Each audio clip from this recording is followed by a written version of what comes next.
is a follow-up on the Doglegs for the 57 Chevy project. The last video showed how poor they fit before, and now after a lot of hammering and dollying,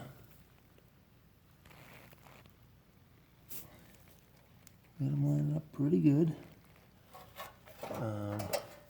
I also had to cut this open here and spread it, bring this up and over, and then I bent up a piece of sheet metal and filled this in.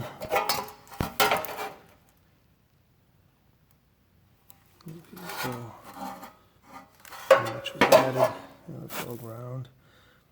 But basically, from like right about there, you can see the edge of that weld, to right about there, that's the edge of that weld.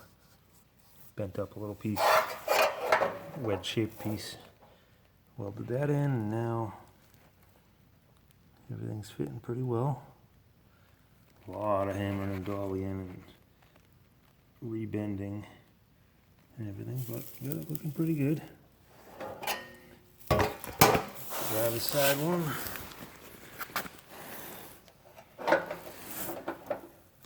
And here's the passenger side one, roughly. That's lining up pretty good.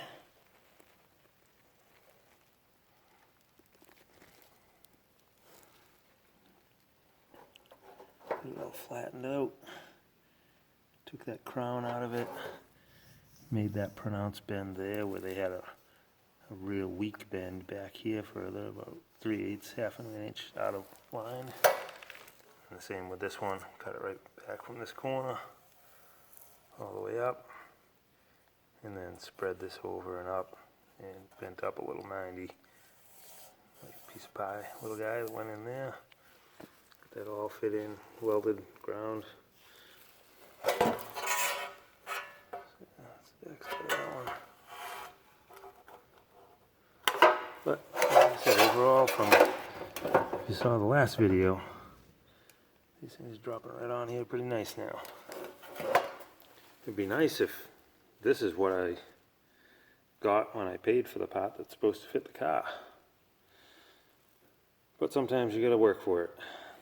I guess reworking this whole end here and reworking this is better than trying to make all of this with the lip for the wheel well and everything, the whole back side.